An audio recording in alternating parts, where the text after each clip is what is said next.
오늘부터 살펴볼 레위기 21장과 22장은 이 제사장들에게 적용되는 성결법을 다루고 있습니다. 이 말씀은 앞서서 레위기 8장부터 10장에 나왔던 제사장법과 이어져 있는 내용이라고 할 수 있겠습니다. 그러면 앞에 나왔던 제사장법과 오늘 본문에 나와 있는 성결법 사이에는 무슨 차이가 있겠습니까? 이 레위기 8장부터 10장을 보게 되면 거기에는 먼저 제사장 위임식과 위임식 이후에 드려진 첫 번째 제사가 나와 있습니다. 그리고 그 첫 번째 제사 직후에 아론의 두 아들이 잘못된 제사를 드리다가 죽임을 당한 사건이 기록되어 있지요. 그러니까 레위기 8, 9, 10장은 이렇게 위임식 첫 제사 그리고 나답과 아비후의 죽음으로 이어지는 일련의 사건을 통하여서 제사장들이 성막 사역에서 지켜야 할 여러 가지 의식법들을 규정한 바 있었습니다.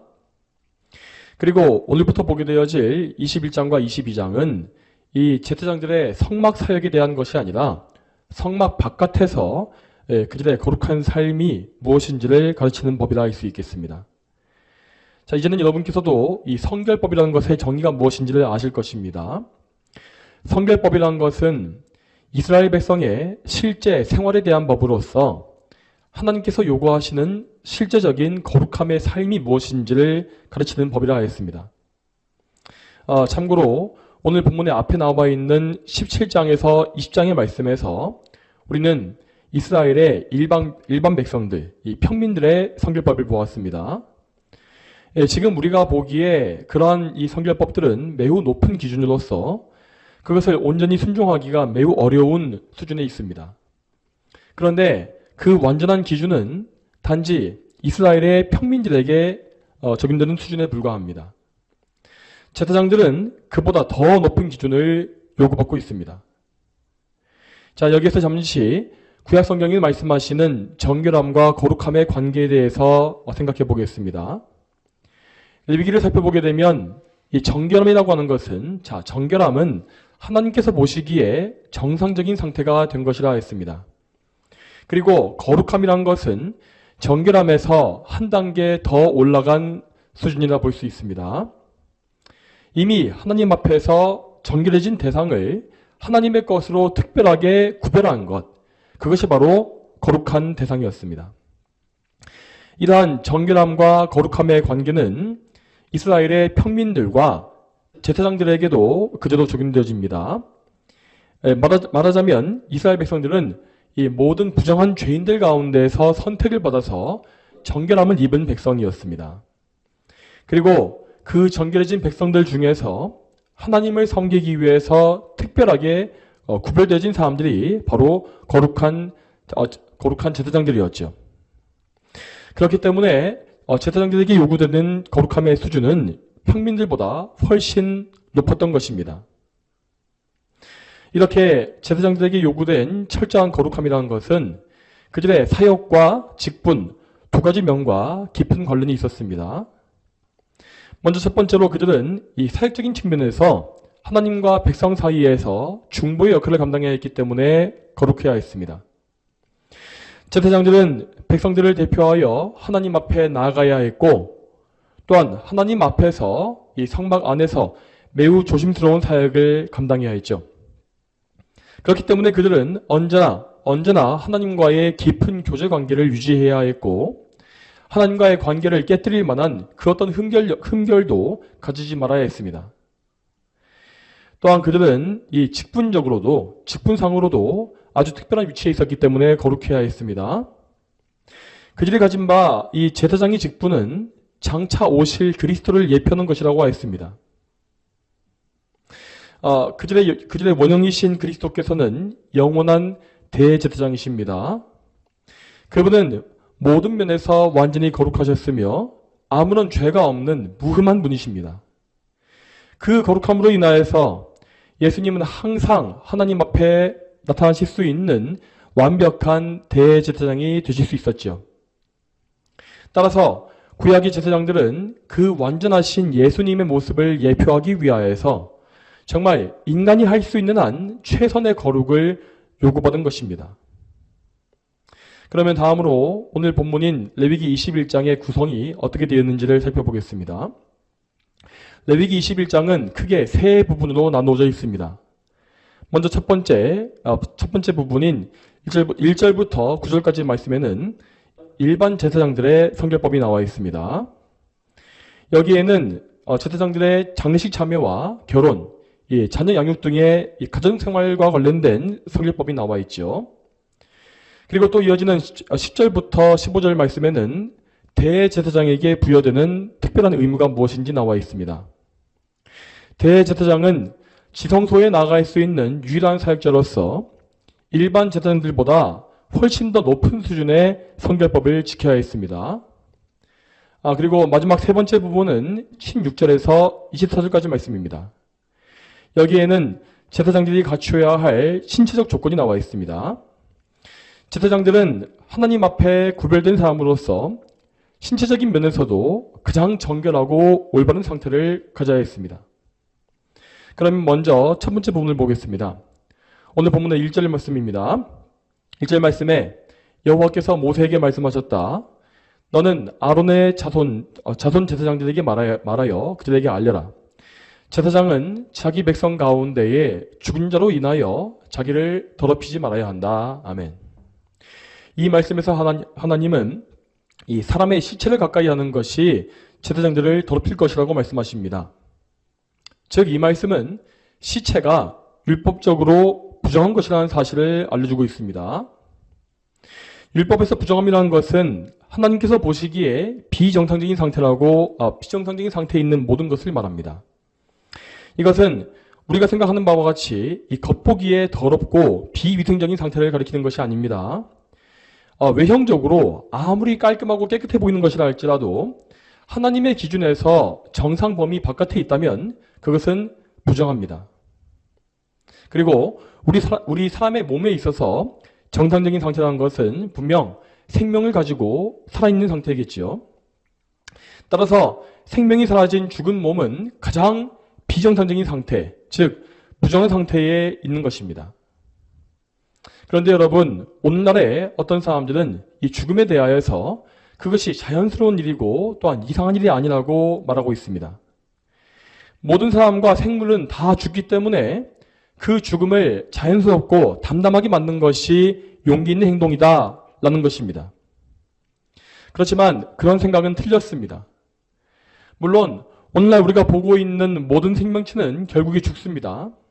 하지만 이 세상에는 원래 죽음이라는 것이 없었습니다.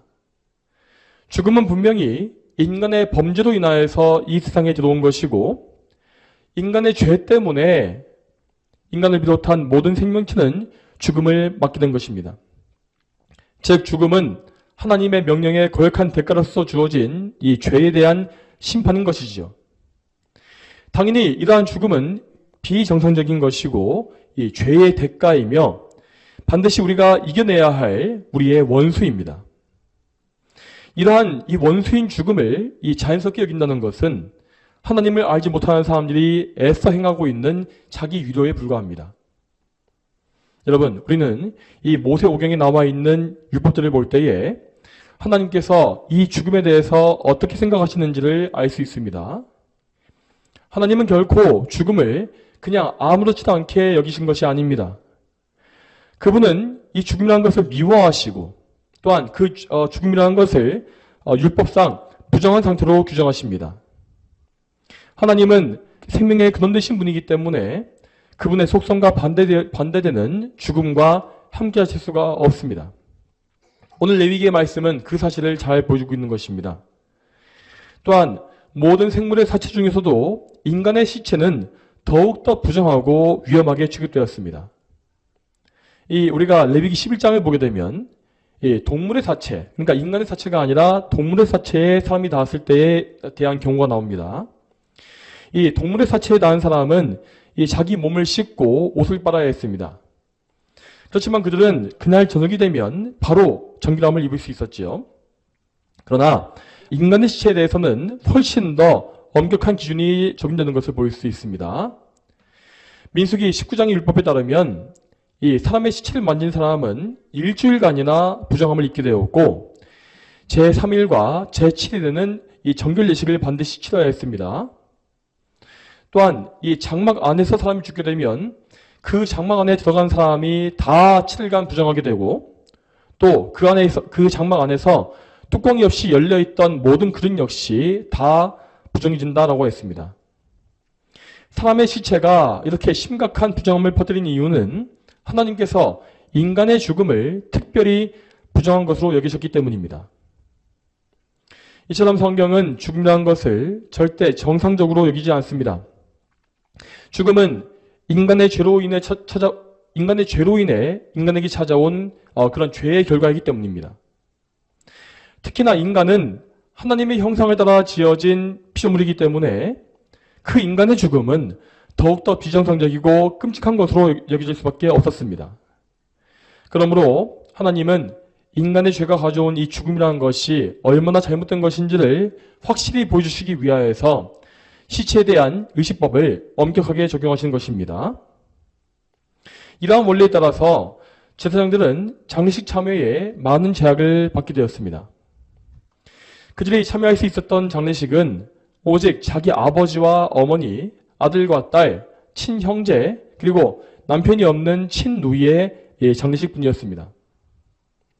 물론 이러한 경우에도 단지 참여가 허락되었을 뿐이지 이 제사장들은 다시 정결함을 얻기 위해서 그런 정결 예식을 철저하게 지켜야 했습니다.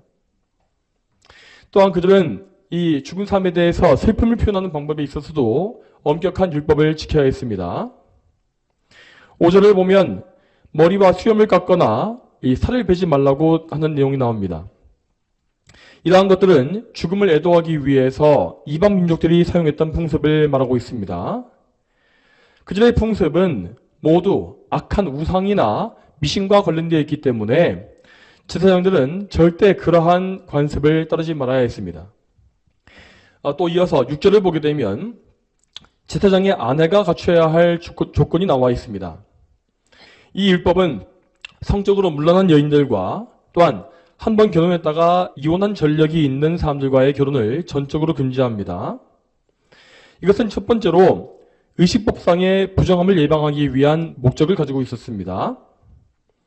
또한 이것은 이 제사장 가문의 혈통을 지키기 위한 장치이기도 했습니다. 만일 제사장들이 이 과거가 복잡한 여인들과 결혼하게 되면 그들이 낳은 자녀가 이 순수한 제사장 혈통을 가지고 있는지를 의심하게 되었을 것입니다. 구약의 제사장들은 반드시 아론의 후손이어야 했기 때문에 이러한 조치는 지극히 온당한 것이라고 할 수 있겠지요.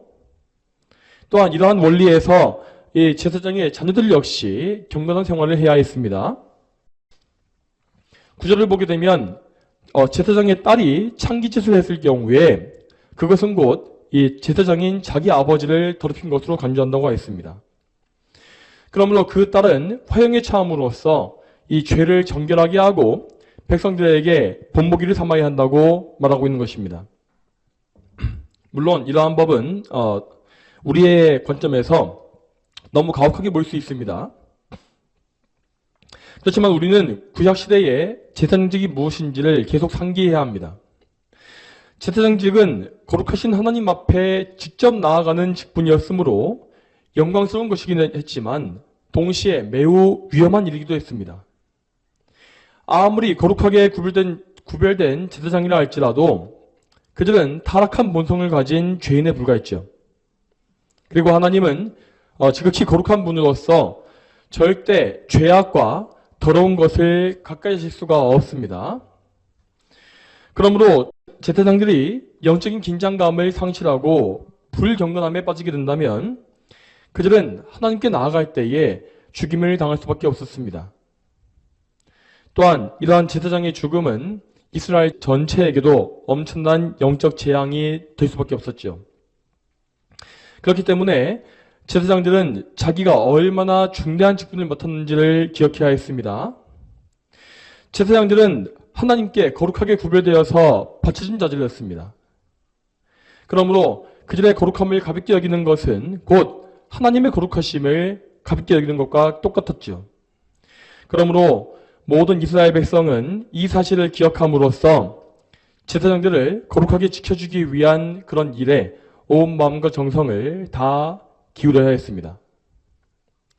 이제 다음으로 10절부터 15절에 나와 있는 대제사장에 대한 성결법을 보겠습니다. 대제사장에게는 일반 제사장보다 훨씬 더 엄격한 규정이 적용되어 있습니다. 앞에 나와 있는 율법과 다르게 대제사장은 자신의 가장 가까운 가족의 장례에도 참여할 수가 없게 되어 있었습니다. 왜냐하면 대제사장은 가장 거룩한 사역자로서 하나님의 보좌 앞을 보여주는 상징하는 지성소까지 들어갈 수 있는 유일한 사람이었기 때문입니다. 또한 대제사장은 이 전체 이스라엘 백성 중에서 단 한 명만 존재하는 사역자였기 때문에 이 그를 대체할 수 있는 사람이 존재하지 않았습니다. 따라서 대제사장이 자기를 더럽히게 되면 그의 직무는 이스라엘에서 한동안 아예 없는 것과 똑같았지요. 그렇기 때문에 대제사장은 그 어떤 경우에도 이 성소를 떠나지 못하고 그 누구의 장례에도 참여할 수 없었습니다. 심지어 대제사장은 가족의 죽음에 대해서 슬픔을 표현하는 것 자체에도 허락받지 못했습니다. 10절 마지막 부분에 대제사장은 자기 머리를 풀거나 옷을 찢지 말고 라고 되어 있는 것을 볼 수 있습니다. 이것은 곧 이스라엘 사람들이 죽음을 애도하는 일반적인 방법을 보여주는 것입니다. 그러나 대제사장은 자기의 직무를 상징하는 예복을 찢을 수 없었고 거룩한 관을 쓰는 머리 역시 손상시킬 수 없었던 것입니다. 대제사장에게 가장 중요한 것은 항상 먼저 하나님을 섬기는 일이었습니다. 그들은 예수 그리스도의 대제사장직을 예표하는 가장 중요한 직분자로서 그리스도를 닮은 최고의 거룩함을 항상 유지해야 했던 것입니다. 이어서 13절 이하에는 대제사장의 결혼 조건에 대한 율법이 나와 있습니다. 이건 역시 일반 제사장보다 한층 더 강화되어 있는 규정이 적용되어 있는 것을 볼 수 있습니다. 대제사장은 오직 남자를 알지 못하는 처녀만을 아내로 삼아야 했고 그 조건에 맞지 않는 그 어떤 여인과도 결혼할 수 없었습니다. 앞에 나와 있는 일반 제사장들과 다르게 대제사장은 과부와의 결혼도 금지되어 있었습니다. 물론 과부는 의식법상으로 부정하게 여겨진 것은 아니었지만 하지만 그들은 이미 결혼한 선례가 있었기 때문에 대제사장의 아내가 갖춰야 할 무흠성이 없다고 본 것입니다. 이처럼 대제사장은 가장 엄격한 삶의 기준을 따라서 최고의 거룩함을 추구해야 했습니다. 이제 오늘 본문의 마지막 세 번째 부분을 보겠습니다. 16절에서 23절을 보게 되면 제사장이 갖춰야 할 신체적인 조건이 무엇인지가 아주 자세하게 나와 있습니다. 제사장은 어떤 종류의 장애도 없어야 했고 율법상 아무런 흠결이 없는 정상적인 신체를 소유해야 했습니다. 물론 오늘날의 기준에서 보게 되면 이러한 것은 심각한 인권 침해로 여겨질 수 있을 것입니다. 게다가 이 본문에 나와 있는 이 장애의 목록을 보게 되면 이 제사장 직무와 직결되어 있는 중증 장애 외에도 그 직무와 큰 상관이 없어 보이는 가벼운 질병 역시 포함되어 있는 것을 볼 수 있습니다. 그렇지만 본문은 이 모든 종류의 장애와 질병, 이 흉결을 가진 사람들을 이 제사장의 직무에서 배제시키고 있습니다. 그 이유는 또다시 분명 성경의 정결과 부정을 가르는 그 기준에 있습니다. 다시 말씀드리지만 정결함은 하나님이 정해놓으신 기준에 부합하는 것이라 했습니다. 그러므로 신체적인 장애나 영구적인 질병 등은 그것이 아무리 가벼운 것이라 할지라도 의식법상 부정한 것이었습니다. 하나님은 당신 앞에서 섬겨야 하는 제사장들이 정결해야 한다고 규정하셨고 그것은 하나님의 완전한 거룩함을 보여주기 위한 정당한 조치였습니다. 또한 제사장들은 이 상당한 육체적인 노동을 견뎌야 했고 그러면서도 엄청난 긴장과 집중력을 유지한 채로 정교한 작업을 매번 해내야 했습니다. 제사에 있어서 율법에 따른 정확성은 정말 중요했습니다.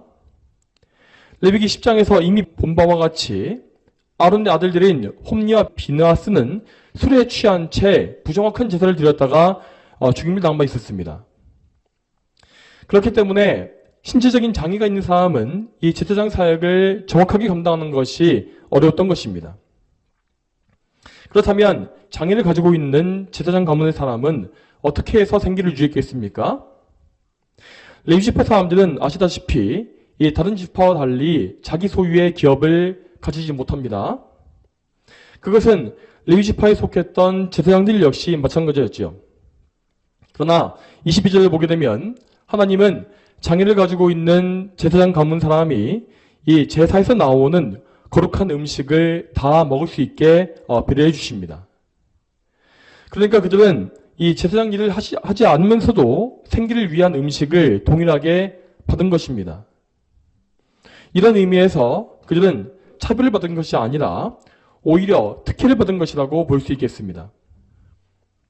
이처럼 하나님은 여러 가지 성별법의 규정을 통하여서 제사장들의 삶을 정결하고 거룩하게 구별하셨습니다.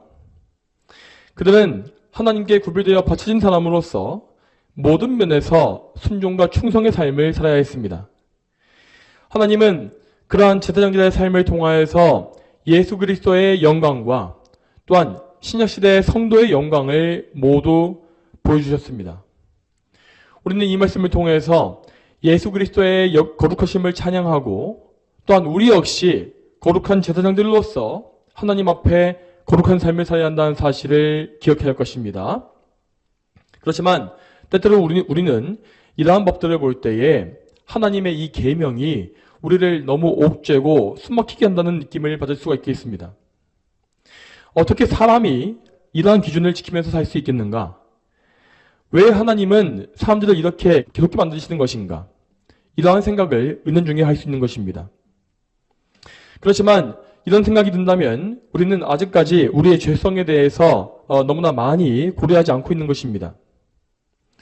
죄로 타락한 인간은 모두가 자기 자신을 우주의 중심이라 생각하는 그런 교만함을 가지고 있습니다.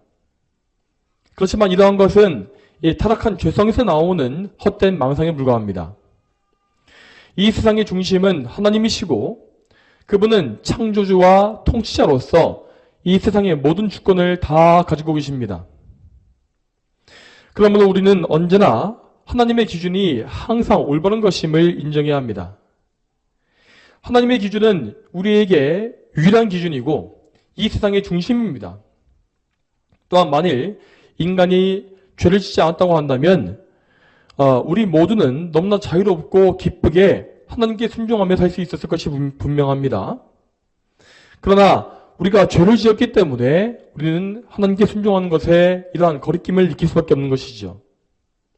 그리고 인간이 죄를 짓지 않았다고 한다면 애초에 이런 레위기와 같은 방대한 율법은 필요하지도 않았을 것입니다.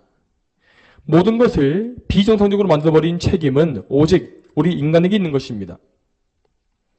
그러므로 다시금 우리는 하나님의 법이 너무나 합당하고 올바른 기준이라는 것을 인식해야 합니다. 우리가 성경의 계명에 대해서 피곤하고 괴로운 마음이 들 때에 우리는 오히려 우리 자신의 죄성과 연약함에 대해서 탄식해야 하는 것입니다. 그리고 우리는 우리의 마음이 하나님께 복종할 수 있도록 늘 기도와 간구를 올려야 할 것입니다. 그러한 기도의 모범은 성경 말씀에 잘 나와 있습니다. 자, 이 말씀에 대해서 시편 51편 10절 말씀을 같이 보겠습니다. 시편 51편 10절 말씀입니다. 하나님이시여 내 안에 깨끗한 마음을 창조하시고 내 안에 견고한 영을 새롭게 하여 주소서. 아멘. 여러분, 우리는 이러한 말씀을 따라서 하나님께 늘 간구할 수 있어야 합니다. 우리에게 매일 매순간 새로운 마음을 주시고 하나님의 계명을 기뻐하게 해달라고 간절히 구해하는 것입니다. 그렇지만 이러한 간절한 마음을 유지하는 것은 결코 쉬운 일이 아닙니다. 우리는 너무나 쉽게 신앙의 열정을 잃어버리고 마음이 쉽게 차가워지죠. 그러므로 우리는 우리 마음에 뜨거운 사랑을 유지하기 위해서 우리의 구주가 되신 예수 그리스도께 늘 의지해야 합니다. 자, 오늘 본문의 말씀에서도 우리는 예수 그리스도의 영광스러운 사역과 그분의 공로가 무엇인지를 많이 볼 수가 있습니다. 먼저 오늘 레위기의 말씀은 이 죽음이 사람을 부정하게 만든다는 사실을 보여주었습니다. 물론 이것은 의식법에 속해 있는 계명이기 때문에 오늘날에 그대로 다 적용할 수는 없습니다. 지금 우리는 이 장례식에 다녔다고 해서 일주일간 부정이 된다거나 이 교회에 가지 못한 일이 없지 않습니까? 그러나 우리는 이 율법의 규정을 통하여서 하나님의 뜻이 무엇인지를 알 수 있어야 합니다. 하나님께서 사람의 시체와 그 죽음을 부정하게 여기시는 이유가 무엇이겠습니까? 자, 그 의미는 곧 하나님께서 인간을 파괴하는 죄와 죽음을 매우 미워하신다는 것입니다. 고린도전서 15장 25절과 26절을 보게 되면 예수님께서 모든 원수들을 그분의 발 아래 두실 것이라 하는 말씀이 나와 있습니다. 그리고 그분께 마지막으로 굴복될 원수는 사망이라고 되어 있죠. 즉 이 말씀은 하나님께서 죄와 그 대가인 사망을 그분의 원수로 보신다는 사실을 알려주고 있습니다. 실제로 이 세상의 모든 죄인들은 이 무서운 원수들에게 짓눌려서 신음하고 있습니다. 죄인들은 모두 죄의 노예가 되어 있으며 그 죄의 대가인 사망에 완전히 억눌린 채 살고 있습니다. 죄는 사람의 영혼을 죽이고 그들의 몸을 죽이며 마지막에는 몸과 영혼을 모두 영원한 사망에 던져넣습니다. 이 원수에게 대항해서 이길 수 있는 사람은 이 세상에 아무도 없습니다. 오직 하나님만이 죄와 사망이라고 하는 원수를 이길 수 있는 것입니다. 그러므로 우리 택자들의 구원자이신 예수님은 그분의 백성을 구원하시기 위해서 그 원수들을 짓밟아 이기셔야 했습니다. 예수님은 우리의 원수를 이기시기 위하여 이 세상에 직접 내려오신 분입니다. 그리고 그분은 우리와 똑같은 사람이 되심으로 말미암아 우리 원수와의 전쟁을 치르신 것입니다. 그분은 참으로 우리를 대신하시어서 우리가 절대로 이길 수 없는 우리 원수와의 싸움을 대신 싸우시고 대신 이겨주신 것입니다. 우리는 죄를 지을 수밖에 없는 존재이기 때문에 죄에게 종로도 다했습니다. 그렇지만 예수님은 이 죄를 짓지 아니하심으로써 우리를 대신하여서 죄와의 싸움을 이기셨습니다.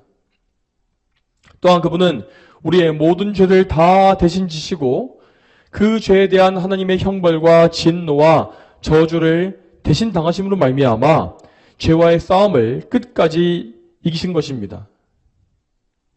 또한 다음으로 예수님은 우리의 마지막 원수인 죽음과도 엄청난 전투를 치르셨습니다. 우리의 옛 속담에 호랑이를 잡기 위해서는 호랑이 굴에 들어가야 한다는 말이 있지 않습니까? 정말로 우리 예수님은 사망이라는 원수를 이기시기 위해서 이 사망의 목구멍 속까지 직접 들어가신 분이십니다. 그분은 우리를 죽음에서 구하시기 위하여서 그분 자신이 직접 죽음을 당하셨습니다. 그분은 결코 당신의 생명을 빼앗긴 것이 아닙니다. 그분은 십자가 위에서 충분히 더 오래 살아계실 수 있었고 또한 원하기만 하시면 얼마든지 십자가에서 내려와서 몸을 금세 회복할 수 있었습니다.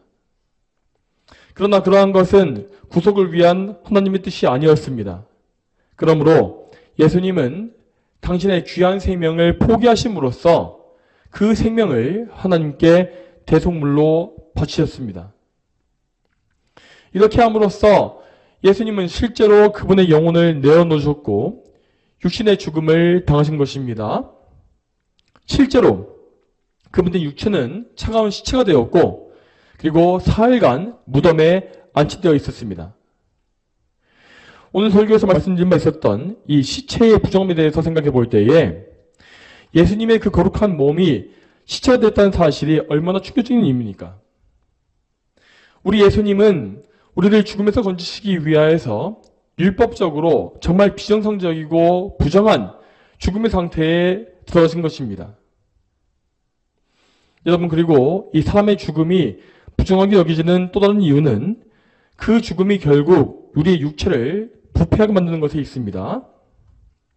하나님께서 창조하신 인간의 몸이 끔찍하게 부패하고 무너지면서 벌레가 먹고 결국 흙으로 돌아가는 것입니다. 부패 과정 속에 있는 육체에는 정말 그 어떤 아름다움이 남아있지 않습니다. 거기서 우리는 하나님의 아름다운 형상을 전혀 볼 수가 없습니다. 몸이 흙으로 돌아가는 과정은 인간의 죄가 얼마나 참혹한 결과를 가져오는지를 정말로 잘 보여줍니다. 그렇지만 우리 예수님의 몸은 그 참혹한 부패의 과정을 겪지 않으셨습니다. 그분은 이미 택자절의 모든 죄를 처리하셨으므로 죽음에 오래 매기실 필요가 없었던 것입니다. 예수님의 몸은 전혀 부패되지 않은 상태에서 약 48시간 만에 부활하셨고 영광스러운 상태로 변화되어서 무덤을 나오셨습니다. 이 부활의 사건은 그분께서 죽음을 이기셨다는 사실을 분명히 보여줍니다.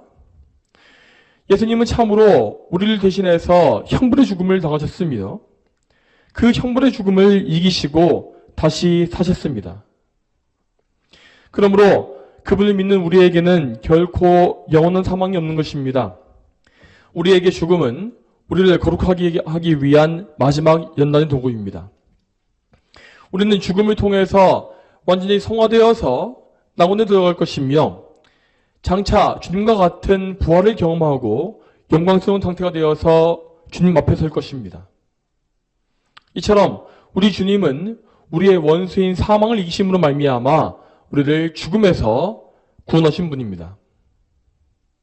자, 그리고 다음으로 우리는 오늘 말씀에서 아무 흠결이 없으신 예수님의 영광을 볼 수 있습니다. 오늘 본문의 16절 이하에 나와 있는 여러 가지 신체의 흠결들은 이것은 죄인들이 가지고 있는 죄악의 흠결을 상징하는 것입니다. 우리의 죄는 우리의 몸과 영혼을 망가뜨리고 우리에게 여러 가지 흉하고 악한 흠결을 남기는 것입니다. 그래서 우리는 거듭난 이후에도 아직까지 남아있는 지독한 죄의 흠결과 계속 싸우게 되는 것입니다.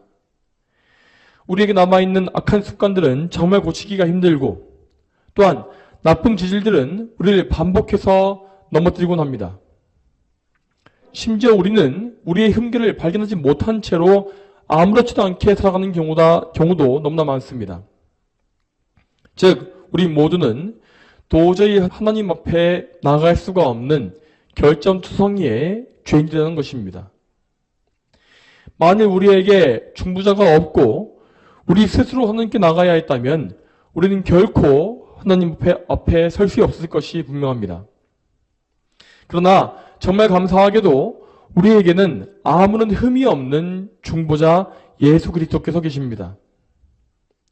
그분은 흠없는 어린 양으로서 우리를 위한 중보자가 되어주셨고 또한 전능한 대제사장으로서 지금도 우리를 위한 중보의 사역을 감당하고 계십니다. 그러므로 우리는 우리에게 있는 많은 흠결에도 불구하고 감히 하나님 앞에 나갈 수 있는 것입니다. 우리는 그리스도의 피로 죄 씻음 받았으며 그분의 의로 옷 입어서 하나님 앞에 환대받게 되었습니다. 우리는 이 믿음을 가지고 날마다 은혜의 보좌 앞에 담대히 나갈 수 있어야 합니다. 또한 여러분, 우리는 항상 그리스도를 닮은 거룩함과 순결함을 추구해야 합니다. 방금 말했던 바 죄사함과 의로 옷 입는 것은 우리의 신분이 변화하는 것만을 상징하는 것입니다. 그렇지만 우리는 신분뿐만이 아니라 실제로도 거룩한 상태까지 나가야 합니다. 우리를 거룩하게 바꾸어 가시는 분은 오직 예수 그리스도이십니다. 그분은 정결하신 그분의 모습과 같이 우리를 변화시키실 것입니다. 우리는 그분 안에서 거룩하게 됨으로써 점점 더 그분의 형상을 가지게 되는 것이죠. 그러므로 우리는 날마다 매 순간 그리스도 안에 살면서 그분과 동행해야 합니다. 오직 예수님만이 우리를 온전케 하실 수 있고 그분 안에서만 우리는 참된 거룩함을 얻을 수 있습니다. 우리는 구약시대의 제사장들처럼 평생에 하나님의 계명대로 거룩함을 추구해야 하며 그 계명에 따라 회개하고 또한 성화를 위한 기도와 노력을 꾸준히 행해야 합니다. 그렇지만 우리는 결코 우리 스스로 거룩해질 수 있다고 하는 생각을 가지지 말아야 할 것입니다. 우리를 거룩하게 하실 수 있는 분은 오직 성삼위 하나님 분이십니다. 우리는 성화의 면에서도 언제나 삼일체적인 신앙을 가져야 하는 것입니다. 먼저 우리를 거룩하게 하실 계획과 뜻을 세우신 분은 성부 하나님이십니다. 그리고 우리를 거룩하게 만드시는 근거는 우리의 머리이신 예수 그리스도께 있습니다. 또한 그리스도의 공로를 우리에게 적용하심으로 말미암아 우리를 실제로 거룩하게 하시는 분은 성령님이시죠. 이와 같이 우리는 항상 삼일체 하나님께 의지하여서 거룩한 성도의 삶을 살아가야 합니다. 여러분, 이 지상에서 우리의 삶은 주님의 거룩한 신부로 단장되어가는 과정과 같습니다. 그리고 그 신부로서의 준비 과정은 반드시 마무리될 날이 올 것입니다. 오늘 본문에서 대제사장은 오직 아무런 흠결이 없는 처녀만을 아내로 맞을 수 있다고 하지 않았습니까? 이 말씀이 상징하는 바와 같이 예수 그리스도께서는 오직 순결한 교회를 신부로 맞이하시는 것입니다. 물론 교회에 속한 모든 성도들은 이전에 모두 타락한 죄인이었습니다. 또한 그들은 이 땅에서 거듭난 이후에도 여전히 죄성을 가지고 있는 불완전한 죄인들이지요. 그래서 이 땅에 있는 동안 그리스도의 교회에는 여러 가지 점과 흠과 주름, 그런 죄악이 있는 것입니다. 그럼에도 불구하고 예수님은 그들을 사랑하심으로 택하신 백성 중에 단 한 명도 잃어버리시는 법이 없습니다. 또한 장차 예수님은 그들을 완전히 새롭게 하심으로 말미암아 참으로 거룩한 참된 그분의 신부로 만들어 주실 것입니다. 예수님은 모든 성도들에게 부활의 영광스러운 몸을 주실 것이며 그렇게 되면 그들의 몸과 영혼, 전 인격은 완전히 거룩하게 되어서 그리스도 앞에 흠없이 서게 될 것입니다. 그 모든 택하신 백성이 한나라에 모였을 때에 그곳에서는 어린 양 예수님과 그분의 신부된 교회의 결혼잔치가 열리게 되는 것이죠. 그리스도의 신부로 준비될 교회의 아름다운 모습은 요한계시록의 마지막 부분에 잘 나와 있습니다. 먼저 이에 대해서 요한계시록 19장 7절과 8절 말씀을 같이 보겠습니다. 기뻐하고 즐거워하며 그분께 영광을 돌리자. 이는 어린 양의 혼인날이 이르렀고 그분의 신부가 자신을 준비하였으며 그 신부에게 빛나고 깨끗한 세마포 옷을 입는 것이 허락되었기 때문이다.